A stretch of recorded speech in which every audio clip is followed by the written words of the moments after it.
Salam mahabbah, salam sejahtera, istri, anak-anak, cucu, menantu, kerabat terdekat. Mudah-mudahan semua dalam keadaan sehat, sejahtera.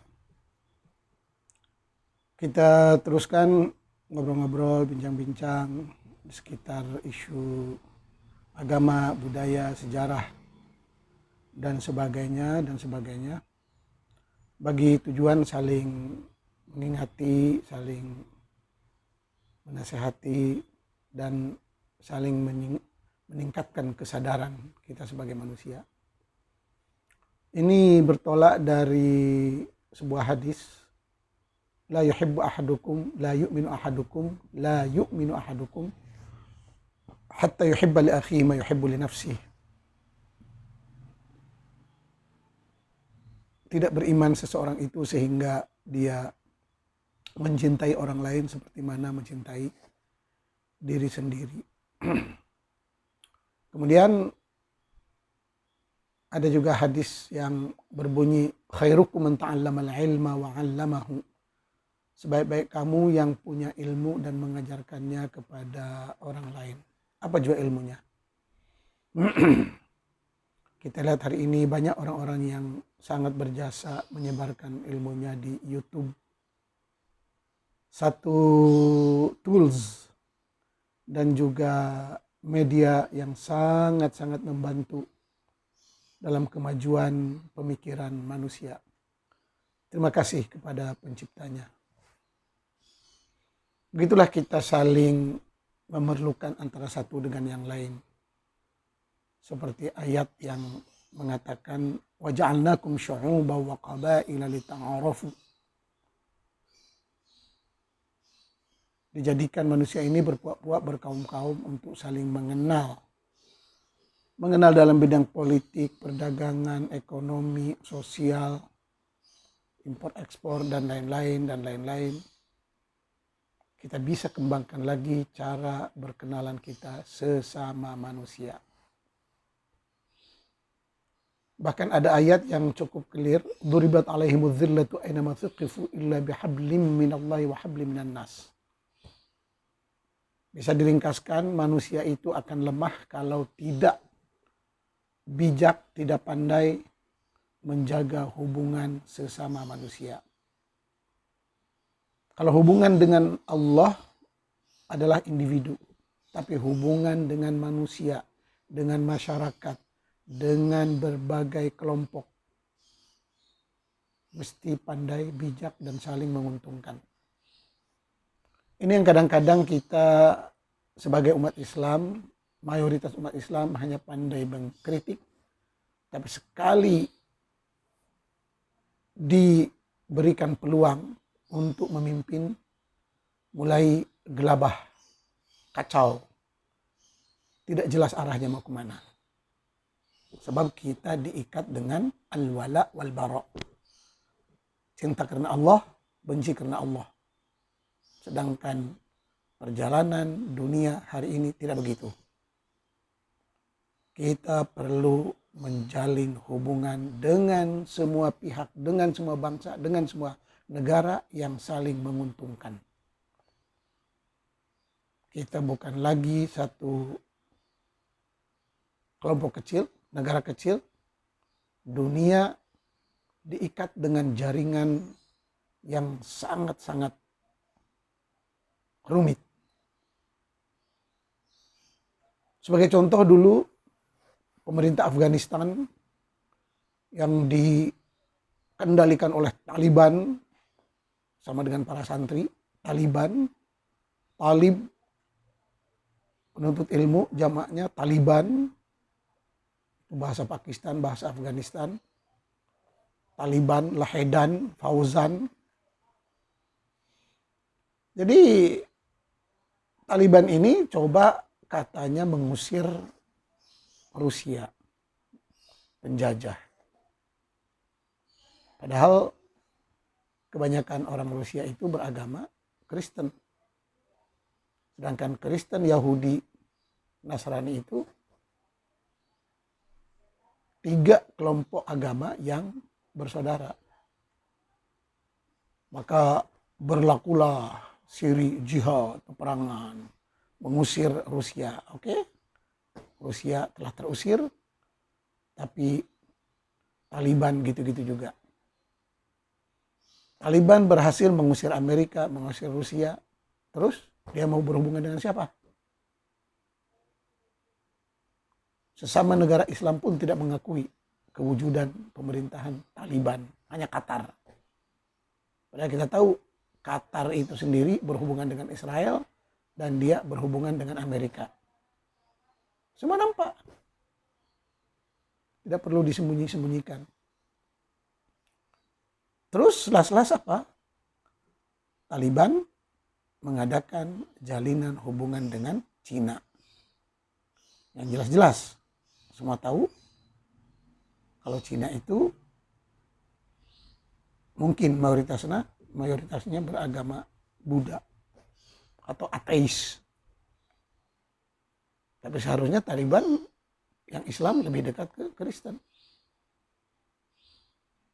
Inilah hakikat kehidupan. Kita saling memerlukan. Untuk membangun negara perlu ada modal. Untuk membangun ini perlu ada modal. Untuk pertanian perlu ada modal. Hakikatnya kita dikendalikan oleh ekonomi, keuangan, finansial.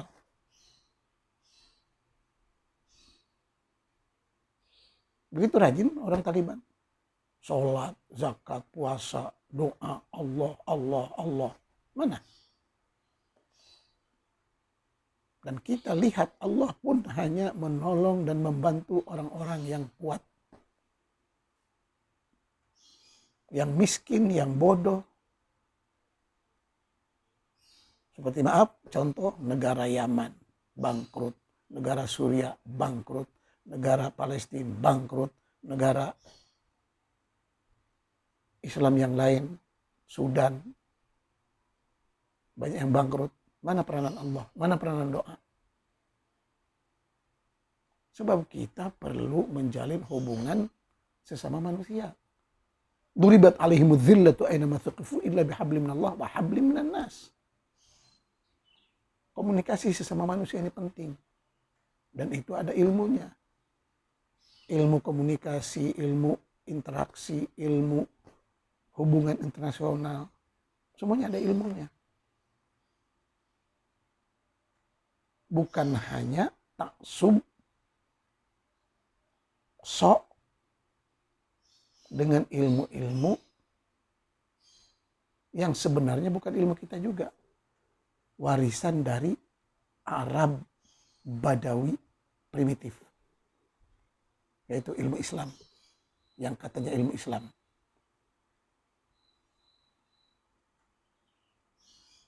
Saya selalu mengulang-ulang. Islam itu hanya untuk Arab Quraisy. Dan semua agama lahir dari lingkungan, geografi, dan kebudayaan bangsa tersebut. Agama Islam, Quraisy, lahir dari budaya Quraisy. Silahkan dikaji ayat-ayatnya. 1. Litunzira qauman ma unzira abahum fahum ghafilun. Nabi Muhammad diutus hanya untuk Quraisy. Wa ma arsalna min rasulin illa bilisani qaumihi liyubayyina lahum. Setiap nabi diutus dengan bahasa kaumnya. Nabi Muhammad diutus kepada kaum Quraisy. Tidak ada kaitan dengan Arab lain. Yaman bukan Quraisy. Kuwait, Oman, Bahrain, lain-lain bukan Quraisy. Mesir, Sudan bukan Quraisy. Maroko, Maghribi, Suriah, Lubnan bukan Quraisy. Quraisy hanya di Mekah. Litunzira ummal qura wa man haulaha. Ummul qura itu Mekah. Quraisy. Bahkan ayat lain menjelaskan li'ilafi Quraisyin ilafihim rihlatasyil shaib falyabudu rabb hadzal bait. Dalam ratusan kabilah yang disebut hanya Quraisy. Orang India bukan Quraisy. Orang Pakistan bukan Quraisy, Iran bukan Quraisy, Indonesia jauh-jauh lagi bukan Quraisy. Walaupun nama dia Quraisy.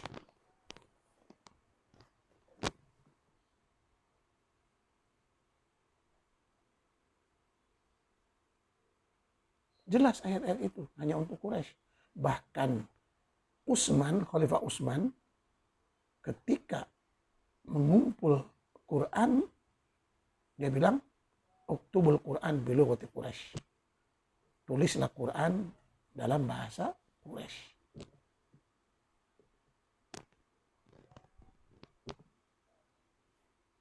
Bahkan Quran itu sendiri diturunkan untuk menantang, mencabar, menantang para fusaha al-Arab, terutama di kalangan para penyair.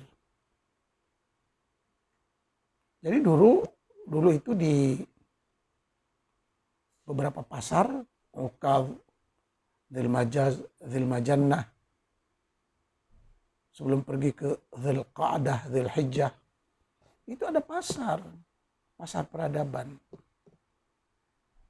pasar semua.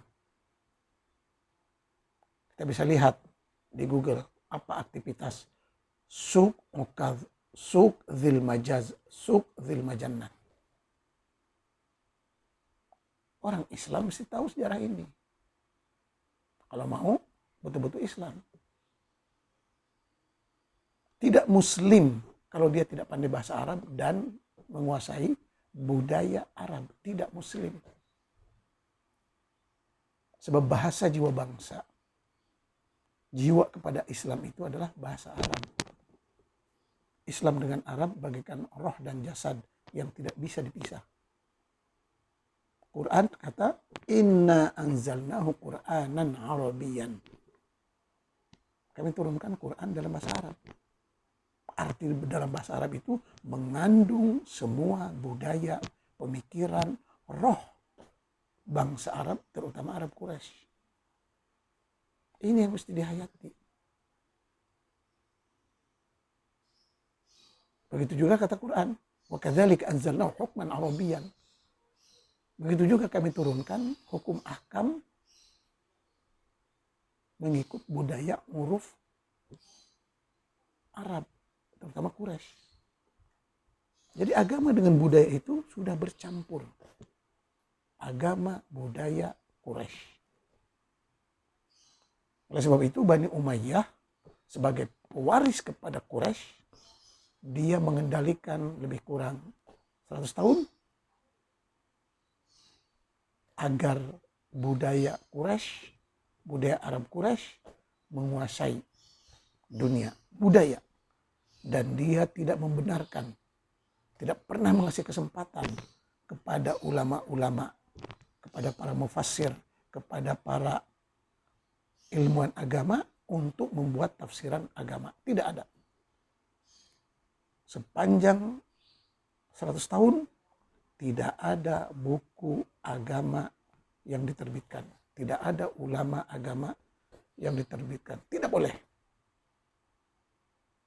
Semua Khalifah Umawi, Quraisy hanya untuk menyebarluaskan kekuasaan.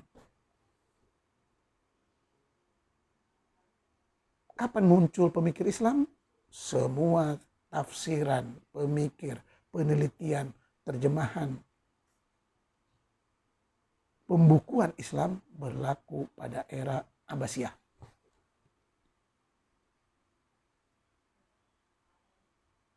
Setelah beberapa khalifah seperti Abu Ja'far al-Mansur, Harun al-Rashid, Al-Ma'mun memikirkan bagaimana negara ini, empire ini mesti bertahan lama.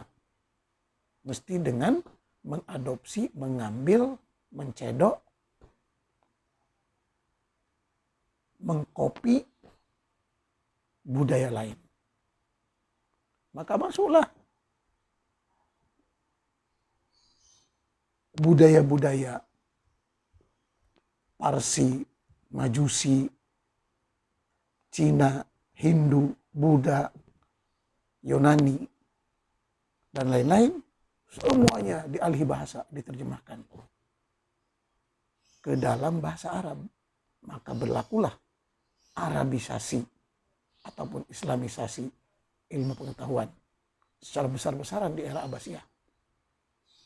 Sehingga pada era Abbasiyah dijuluki sebagai era ilmu pengetahuan.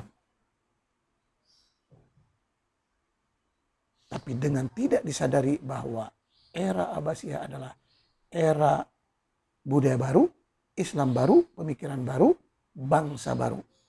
Terutamanya penguasaan bangsa Parsi, Iran, Majusi, Zarathustra yang menguasai kerajaan Abbasiyah. Bahkan terang-terang para tentara Parsi Majusi yang bersekongkol dengan Bani Abbas yang masih lagi sepupu dengan Bani Umayyah, mereka bekerja sama menumbangkan kerajaan Umayyah, dan setelah tumbang, tentara Abbasi ini yang kebanyakannya Parsi, Iran, Majusi berkata, bye-bye Arab, bye-bye Islam. Selamat tinggal Arab, selamat tinggal Islam. Artinya pada waktu itu pun sudah diketahui dengan kejatuhan Bani Umayyah yang memperjuangkan dan mempertahankan Islam dan menyebarkan Islam ke seantero dunia, dengan kejatuhan kerajaan Umayyah maka jatuhlah Islam dan bangsa Arab sekaligus. Dan mulalah era baru, penguasaan baru, yaitu penguasaan bangsa Parsi, Iran, Majusi terhadap kerajaan Abbasiyah, empire Islam, kerajaan Islam. Ini sejarah yang bercampur dengan mitos yang berkata. Sehingga para ulama mengatakan bahwa Islam yang ada hari ini adalah Islam made in Parsi.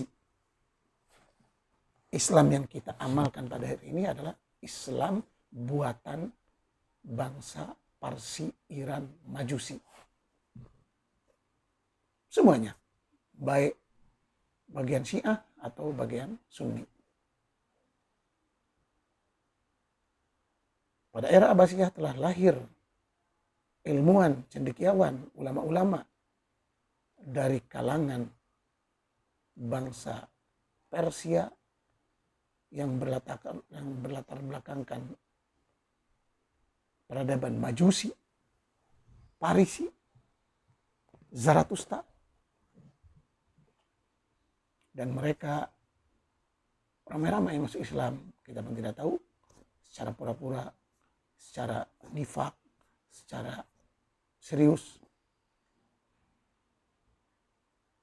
Tapi kesan budaya Parsi dalam karya mereka semua ada.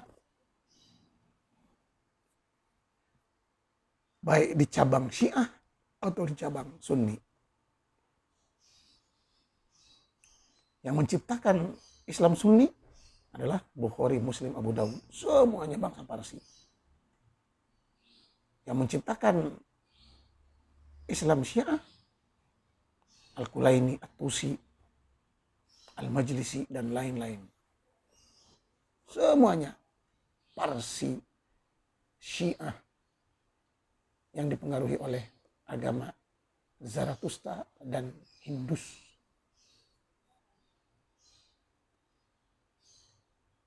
Sehingga lahirlah aliran-aliran Islam kemudian.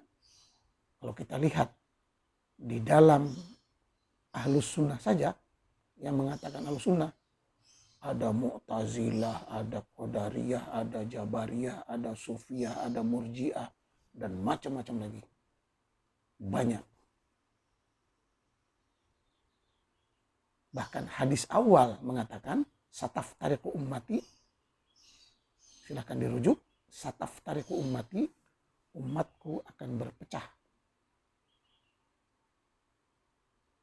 kepada 71 atau 73. Semuanya masuk neraka. Kecuali satu yang selamat. Siapa yang satu yang selamat? Yang mengikut Rasul dan para sahabatnya. Dan kalau tidak mengikut Rasul adalah bid'ah. Wa kulli bid'atin dolalah. Wa kullu dolalatin finnar.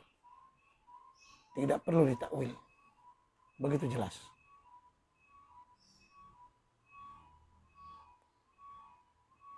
Agama, ajaran agama yang dibuat-buat setelah Nabi semuanya bid'ah. Perkara baru. Dan yang bid'ah itu dolalah, sesat. Dan yang dolalah itu neraka. Hadis. Maka kalau kita ambil contoh yang mengaku salafi, yang mengaku wahabi, yang mengaku paling dekat dengan amalan Rasul, nggak usah jauh-jauh. Cara mereka sembahyang. Rasul sembahyang di masjid pakai terumpah, pakai sendal. Lantai masjid pasir. Tiang masjid kelapa kurma. Bahkan kadang masjid Rasul itu selalu menjadi lalu lalang pulang pergi binatang seperti anjing. Bahkan anjing pun pernah kencing di masjid Nabi. Sementara salafi hari ini sembahyang di masjid. Masjid pakai AC. Masjid pakai kipas. Masjid pakai pengeras suara. Itu semuanya perkara-perkara bid'ah.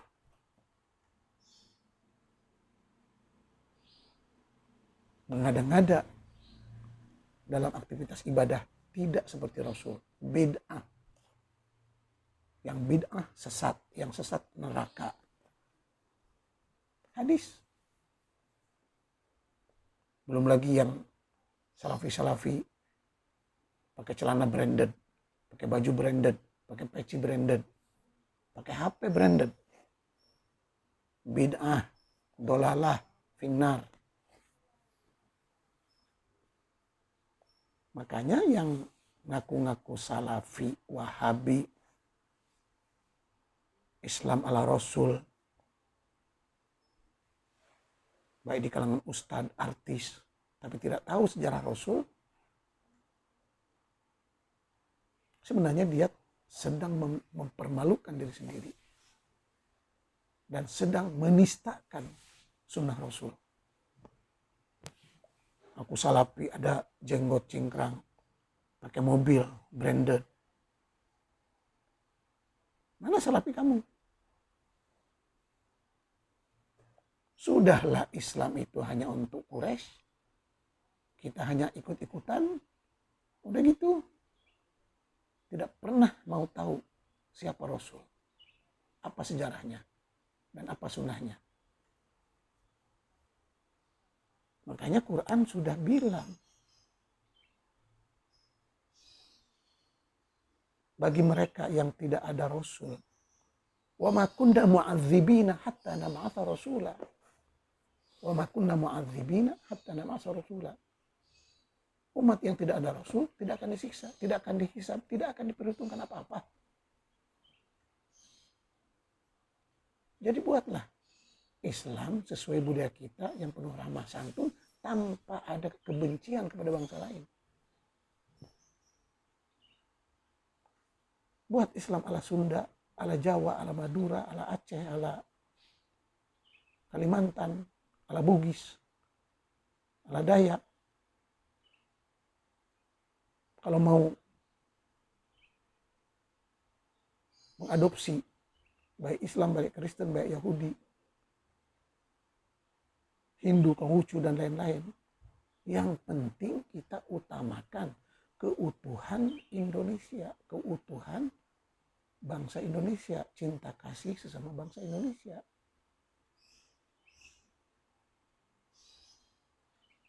Jangan malah kita terus gontok-gontokan tentang agama, mana yang benar, mana yang tidak benar. Ini keturunan itu, ini keturunan ini. Sibuk. Tenaga dan pemikiran kita habis disia-siakan dalam perdebatan yang kosong, yang tidak ada gunanya. Aturan yang diperdebatkan itu mencari jalan, meningkatkan ekonomi menjadi lebih maju, meningkatkan pertanian menjadi lebih maju, meningkatkan peternakan menjadi lebih maju, berdebat tentang buat alat, mobil, pesawat, peralatan perang, persenjataan, itu yang harus diperdebatkan supaya menghasilkan produk-produk teknologi yang lebih maju. Bagaimana mengkreat pekerjaan untuk generasi-generasi muda yang telah menamatkan S1, S2, S3, menciptakan surga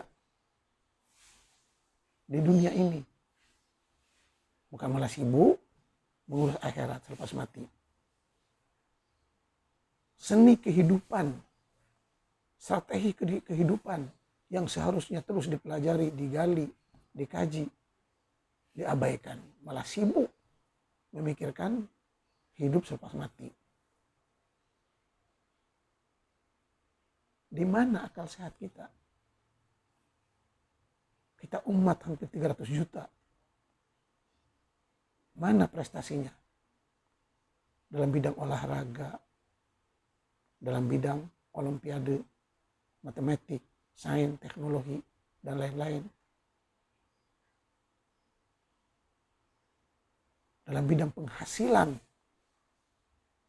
buat itu, buat ini, buat bata, buat genteng, buat alat, buat itu.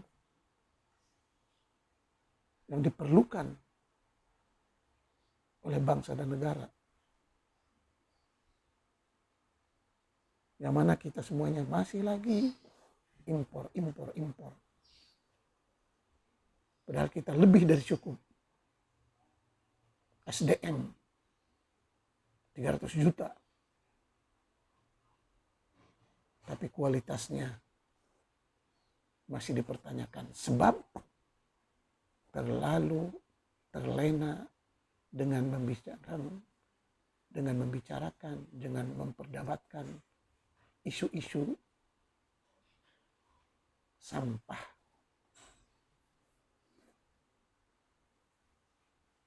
Buat agama itu simpel. Sebab bukan agama kita. Dan kita tidak akan memahami Islam yang sebenar kalau tidak memahami bahasa dan budaya Arab secara kafah, secara keseluruhan. Ini memakan waktu yang sangat banyak.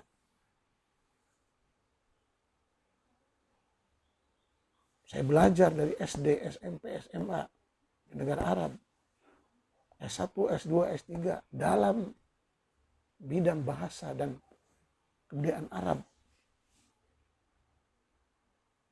Walaupun begitu masih banyak lagi bidang-bidang yang perlu dikaji untuk memahami Islam ini. Sebab terus berubah. Dan wajar. Makanya kalau kita mau mengambil contoh sebagai negara maju pada hari ini, contoh Saudi Arabia, dia telah tahu apa yang menguntungkan dia dan apa yang merugikan. Yang mana banyak isu-isu agama dan perdebatan agama itu telah menghabiskan tenaga dan pemikiran. Maka di era Muhammad bin Salman, dia terang-terang, kami ingin membasmi semua ajaran yang radikal dan kami akan hidup seperti bangsa lain. Aman, nyaman, damai, normal, bersaing dalam semua bidang. Bahkan dengan pedenya dia berkata ingin menjadikan Saudi sebagai Eropa. Maka kita boleh lihat semuanya. Saudi terang-terang, bahkan dikeluarkan oleh kenyataan ulama mereka, yaitu Al-Qarni berkata, kami ingin menjadikan Saudi sebagai pusat agama, pusat budaya, pusat hiburan, pusat kebudayaan, pusat kesenian, pusat rekreasi. Sebab itu yang akan mengenerate keuangan. Sementara di negara Islam yang mayoritas muslim, yang lain masih sibuk dengan halal haram, halal haram. Bisa atau bisa? Boleh atau tidak? Ya juz lah ya juz. La juz ya juz. Aurat wanita, jilbab, hukum salat sunat, doa itu, doa ini. Bangsa lain seperti Saudi yang ingin maju, dia melihat di mana potensi-potensi, poin-poin yang bisa mendatangkan keuntungan, duit. Dia lakukan investasi sana sini.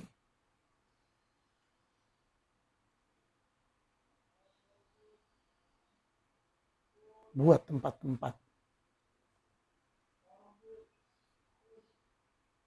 hiburan, rekreasi yang bisa menarik lebih banyak pelancong, wisatawan,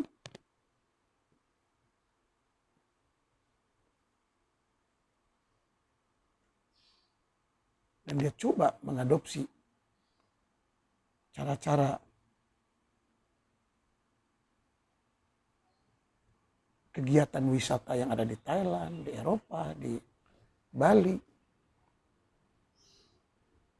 Sebab tahu jumlah penduduk makin membengkak. Sebab mentalitas umat Islam itu berkata rezeki ditanggung Allah. Banyak anak, banyak rezeki. Padahal semuanya mesti diperhitungkan. Nyata hari ini banyak anak, banyak rezeki. Umat Islam yang menjadi pelarian, yang menjadi gelandangan, yang merempat di Eropa, di Amerika, dan negara-negara maju, hanya bisa membawa anak, kadang istri di bawahnya 2-3,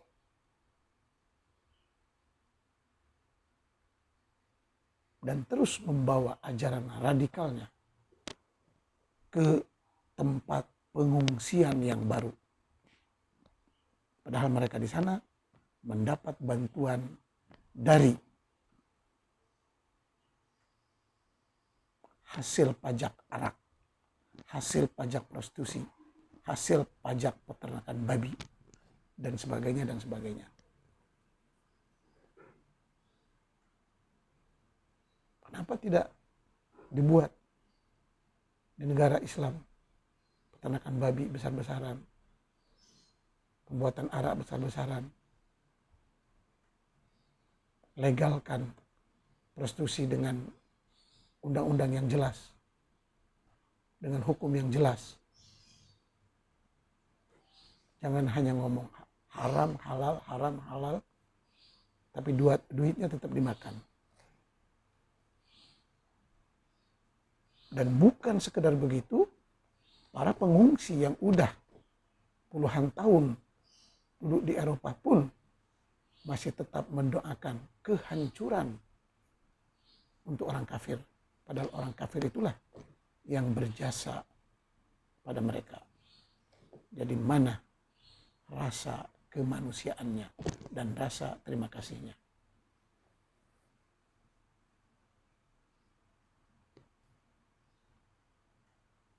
Padahal agama yang dibawanya itu bukan agama dia, tapi agama Quraisy.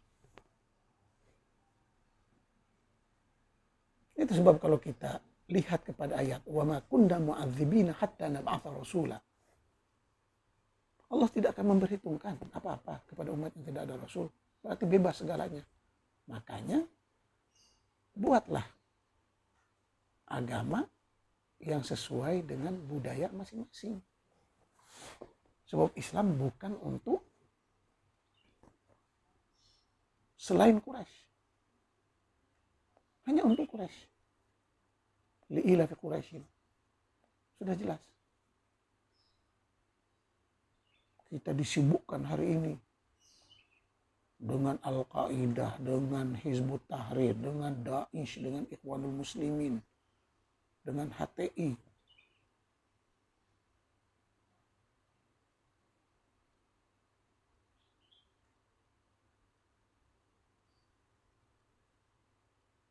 Terutama Islam-Islam politik ini. Kalau masuk aja dalam politik, mesti dia akan menghancurkan segalanya. Dan telah pun dicoba beberapa kali Ikhwan Muslimin naik menjadi pemimpin, naik menguasai negara, udah gitu kelabakan. Mau buat apa dengan negara? Berhubungan dengan kafir tidak boleh, berhubungan dengan ini tidak boleh, ini tidak boleh. Sedangkan memajukan negara perlu kebijaksanaan, lihai, pandai, melobi, bisa berkomunikasi, bisa berinteraksi dengan semua kalangan, dengan semua negara. Hablum minan nas.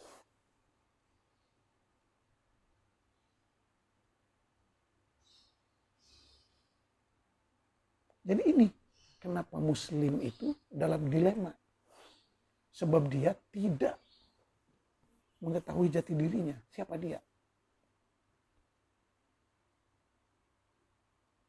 Dan Islam kalau masuk saja kemana-mana, negara atau negeri mesti akan membuat perubahan.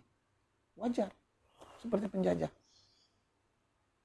Sehingga ada ungkapan, Al-Islamu yajubbu amma qablah.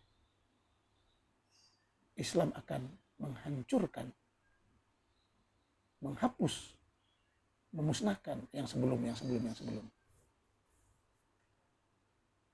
Maka sebagai contoh, kita hari ini,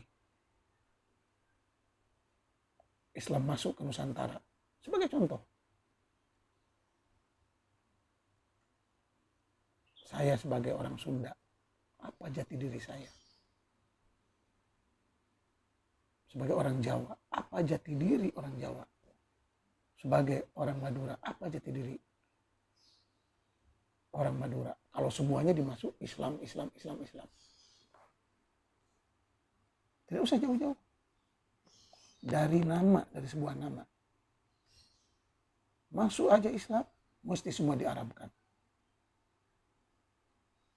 Padahal contoh, saya ada bahasa Sunda. Kenapa nama-nama orang Sunda tidak pakai bahasa Sunda?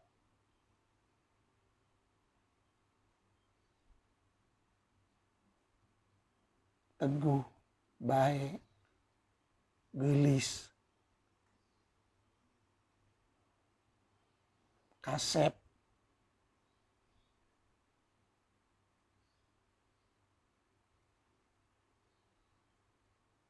sebab orang Arab yang dulu pun nama mereka itu diambil dari persekitaran. Contoh ada Malik Fahad. Fahad itu macan hitam. Abu Hurairah, kucing. Hir, kucing. Imam Lais. Lais itu singa. Semua dari binatang. Al-Asad. Asaduddin. Macan. Semuanya.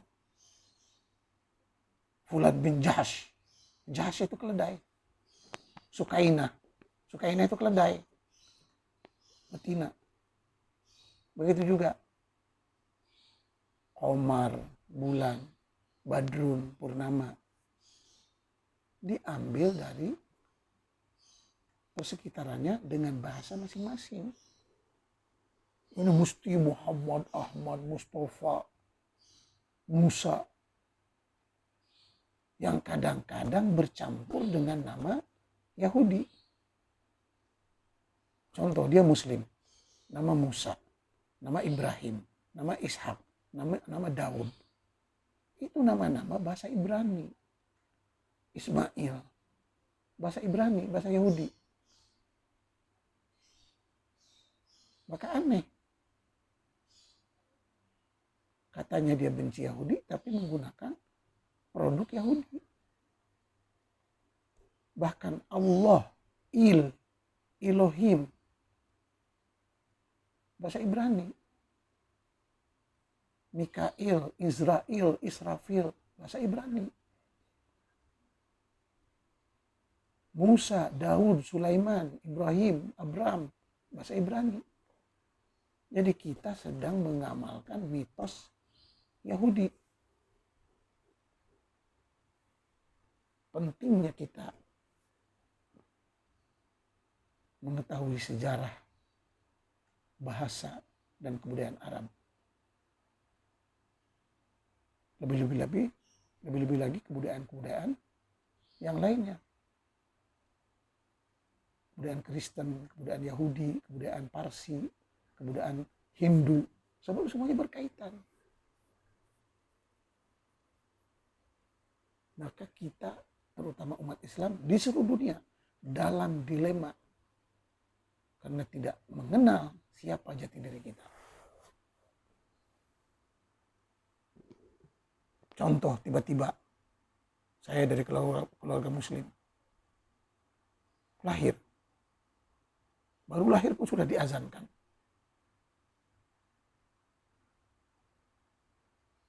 Asyhadu an la ilaha illallah, asyhadu anna Muhammadar Rasulullah.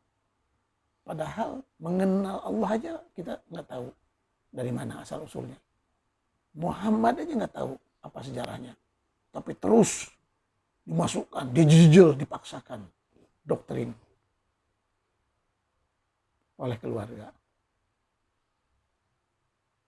Belum lagi kalau lelaki disunat dari budaya Yahudi. Belum lagi dengan seremonial, aktivitas sholat, puasa, zakat, itu ini. Tanpa mengenal saya sebagai orang Sunda, budaya Sunda, jati diri Sunda, sejarah Sunda, berapa macam bahasa Sunda, berapa macam suku Sunda. Begitu juga dengan suku-suku yang lainnya. Habis, hilang.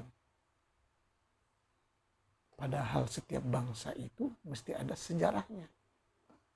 Sebab sejarah itulah roh jati diri. Tidak ada sejarah, maka tidak ada roh dan jati diri.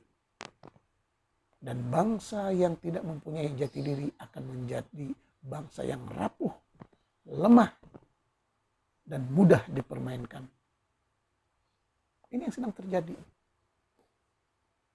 Belum lagi dengan pembentukan bangsa Indonesia Raya di bawah naungan Pancasila yang perlu terus ditatar, dibuat pencerahan, pengenalan, terutamanya melalui kurikulum sekolah. Ini tidak. Mayoritas umat Islam, baik yang di pesantren, yang di kampung-kampung, yang melalui sekolah-sekolah agama, semuanya doktrin Arabisasi, Islamisasi yang sangat radikal. Dan kalau kurikulum ini terus disimak, diperbaru, ditinjau, itu bagus. Seperti yang berlaku di Saudi. Tapi ini tidak. Masih lagi kurikulum yang lama. Yang entah dari mana. Dari ulama Yaman, dari ulama India, dari ulama Turki. Tidak jelas. Padahal konten, kurikulum, pendidikan Islam terutamanya adalah menentukan sejarah jati diri bangsa. Lihat hari ini. Ada Islam ala Aceh, Islam ala Padang, Islam ala Sunda, Islam ala Jawa, Islam ala Madura, Islam ala Kalimantan. Wajar. Yang penting jangan saling menghujat, jangan saling menyalahkan, jangan saling membenci. Dan yang paling penting, wujudkan persatuan dan kesatuan bangsa Indonesia.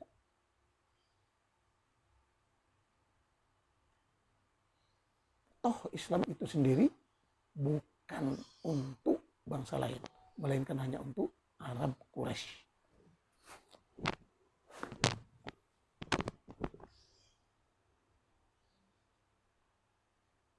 Dan balik kepada ayat yang tadi, wa ma kunna mu'adzibina hatta nab'atha rasula.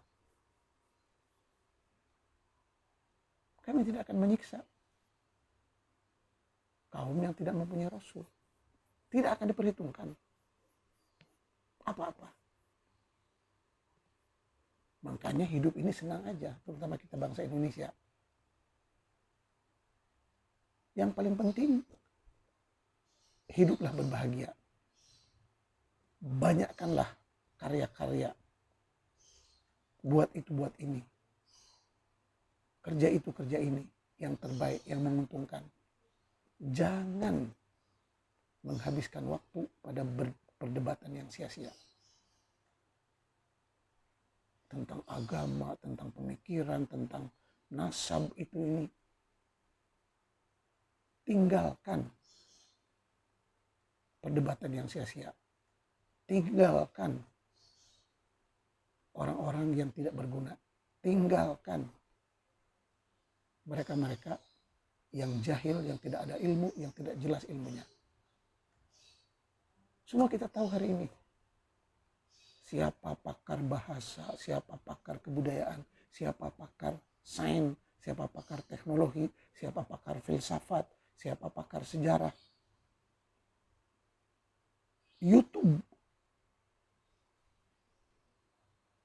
telah memaparkan semuanya ini. Pakar itu, pakar ini. Dengan jelas hasil karya nyatanya. Bukan malah terus-terus mengagung-agungkan ajaran Arab Badawi primitif. Terus-terus mengagung-agungkan cerita, dongeng, khurafat, tahayul, mitos Arab padang pasir primitif yang tidak ada gunanya. Sedangkan bangsa lain, Cina, Jepang, Korea, Eropa, Amerika, Australia, bersaing. Membuat ciptaan baru, mereka ciptaan baru, buat alat baru, menggunakan semua daya upayanya, akal pikirannya untuk mencipta, mengkreat. Bekerja.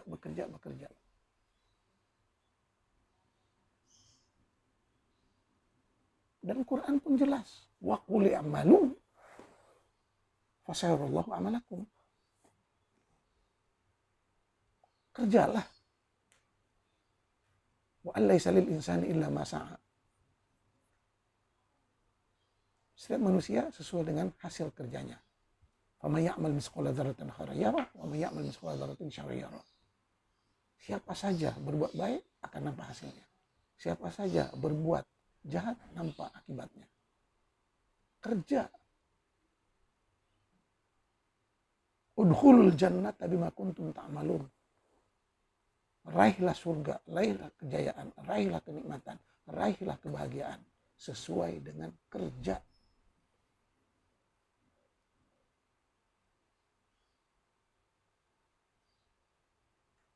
Jangan dijadikan ibadah sebagai alasan untuk tidak bekerja. Contoh ibadah apa? Sholat. Sholat banyak ta'rifannya. Bahkan yang lebih jelas dalam Quran itu aqimus sholata li dzikri. Salat itu zikir, mengingat Allah. Dan jangan mengingat siapa lagi. Allah aja. Subhanallah, subhanallah. Cukup. Salat itu zikir. Oke. Kalau mau bergerak. Sholli qa'iman. Fa illam tastati' fa qa'idan. Fa illam tastati' fa. Jelas hadisnya. Salatlah dengan berdiri. Kalau nggak mampu berdiri, duduk. Kalau nggak mampu duduk, baring. Kalau nggak mampu baring, isyarat. Semua bisa dilakukan. Mudah. Tidak perlu ambil cuti. Take time. Itu ini alasan. Puasa bagi yang mampu. Yang tak mampu, yang tidak mau puasa. Qurannya jelas. Wa 'alal ladzina yutiqunahu fidyatun ta'am miskin. Tak mampu puasa, bayar fidyah. Fidyah tak semestinya sama orang lain. Sama keluarga sendiri yang lebih memerlukan. Tak mampu juga untuk diri sendiri. Jelas. Haji. Haji mesti tidak memakan belanja berjuta-juta. Dan jelas. Man istata'a ilaihi sabila. Bagi yang mampu. Yang tidak mampu nggak usah. Bisa dana haji dan umroh itu dikumpul buat satu bank haji dan umroh. Dan jadikan duitnya itu untuk membangun sekolah, membangun puskesmas, membangun pabrik, membangun ladang pertanian, peternakan, itu dan ini. Bukan menghambur-hambur duit hanya untuk keliling batu, cium batu, lempar batu, kepala batu. Udah jelas-jelas, man istata'a ilaihi sabila, kalau mampu. Dan itu pun hanya untuk Arab Quraisy.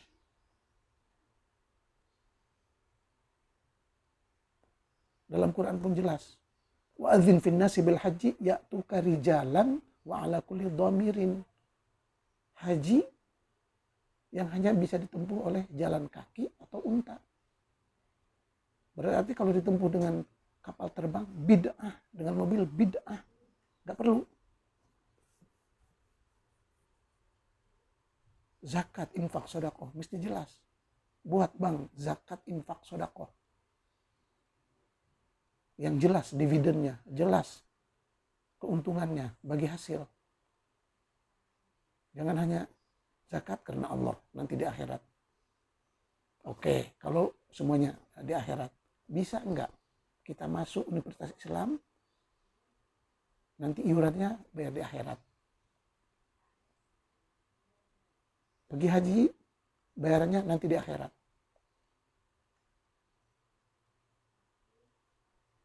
Jadi nasabah di bank Islam, bayarannya nanti di akhirat. Bisa. Terus jual-jual akhirat. Padahal untuk perut dia. Agama ini simpel, mudah.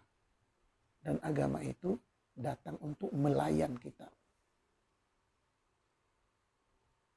Kata Quran, ma ja'ala alaikum fid dini min haraj. Ma ja'ala alaikum fid dini min haraj. Ma ja'ala alaikum fid dini min haraj. Agama bukan untuk menyusahkan, untuk melayan kita. Yassiru wa la tu'assiru. Mudah-mudahkan. Jangan buat susah. Basyiru wa la tunaffiru. Berikan banyak kabar gembira. Bukan kabar duka, neraka, neraka, neraka. Ma anta alaihim biwakil, lasta alaihim bimusaitir. Kamu Muhammad bukan untuk menguasai mereka. Bebas. La ikrah fid din. Faman syaa falyu'min wa man syaa falyakfur. Jelas. Jadi kita hidup aman, damai, ciptakan Islam sesuai dengan budaya kearifan lokal. Yang penting hubungan kasih sayang sesama bangsa Indonesia. Hubungan cinta kasih kerjasama sesama bangsa Indonesia. Untuk sama-sama membangun negara ini menjadi lebih cemerlang, gemilang, maju dalam semua bidang. olahraga, ekonomi, peternakan, teknologi, peralatan, dan lain-lain, dan lain-lain. Kita mesti menciptakan surga di Indonesia ini, dari Sabang sampai Merauke. Dan hanya orang Indonesia yang mempunyai jati diri Indonesia yang mampu menciptakan surga di Indonesia. Kenapa Bali bisa terkenal? Ayo kita belajar dari bangsa Bali. Bagaimana mereka Bali lebih terkenal dari Indonesia itu sendiri. Lebih dicintai, lebih suka dikunjungi oleh dunia internasional. Kenapa hanya Bali?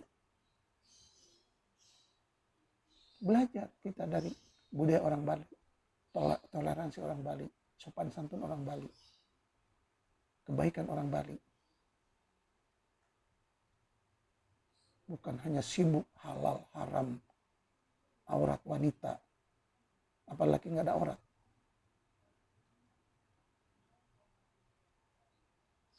Apa hukum itu? Apa hukum ini? Sedangkan itu semuanya hukum Arab, Badawi.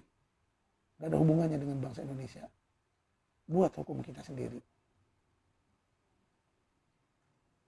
Bahkan menurut kajian budaya, semua budaya, semua agama, semua undang-undang ada waktu kedaluarsanya. Ada waktu tamat tempohnya.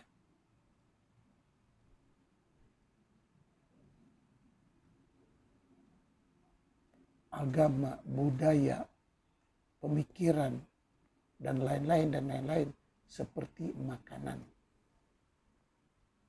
Ada waktu tamat tempohnya. Ada waktu kedaluarsanya.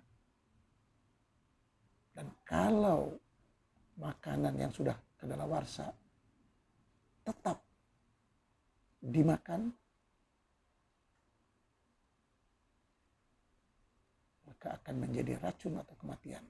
Sama juga agama, undang-undang yang sudah tamat tempo, yang mati, yang sudah kedaluarsa, tidak sesuai dengan perkembangan zaman.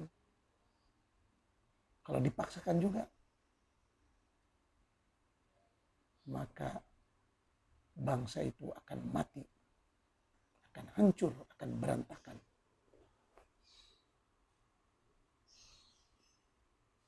Agama, budaya, pemikiran, dan lain-lain yang fleksibel, yang hidup adalah yang terus berkembang sesuai dengan tuntutan dan perkembangan zaman. Hari ini kita ada undang-undang IT, undang-undang perkapalan, undang-undang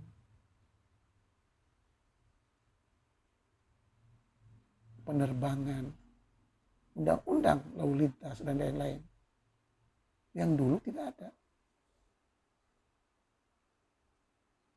Bayangkan, kalau kita amalkan juga, seperti kata Quran, wal khila wal bighara wal hamira litarkabuha.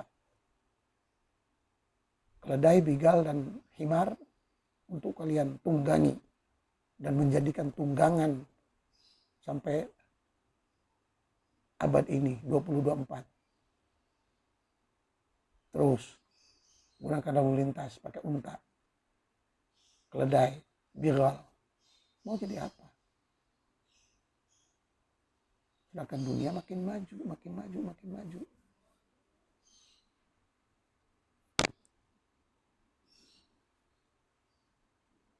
Inilah perlunya memahami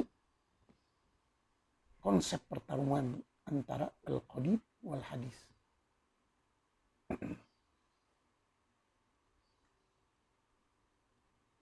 Antara modernisasi dengan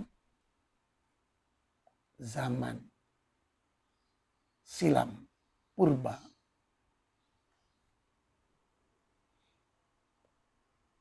Dan hanya orang-orang yang menggunakan akal waras yang bisa membuat keseimbangan hidup antara tuntutan zaman ini dengan nilai-nilai positif kalau ada di zaman purba.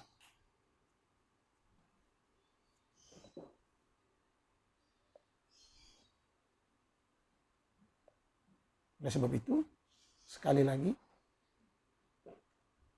bukan Muslim kalau dia tidak memahami bahasa Arab, menguasai sejarah peradaban Arab, dan tahu seluk-beluk perkembangan, perubahan agama dan budaya Arab, terutama Quraisy.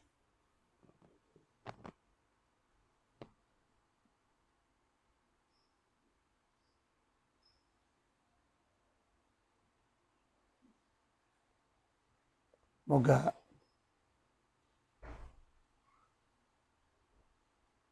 perbincangan yang tidak seberapa ini mampu menyadarkan dan mengembalikan kita kepada sejarah jati diri kita. Kita akan mulai dari mana, bagaimana, untuk meneruskan hidup ini dengan mempunyai jati diri yang jelas. Di Indonesia kita banyak suku, bangsa, dan agama. Tapi dengan nama Indonesia Raya, NKRI, dan di bawah lindungan Pancasila, coba semua umat, semua kaum, semua bangsa, semua budaya coba memahami falsafah negara ini dan menciptakan bangsa Indonesia yang penuh cinta kasih untuk sama-sama membangun Indonesia dalam semua bidang kehidupan hingga jaya. Sekian, semoga bermanfaat. Wassalam.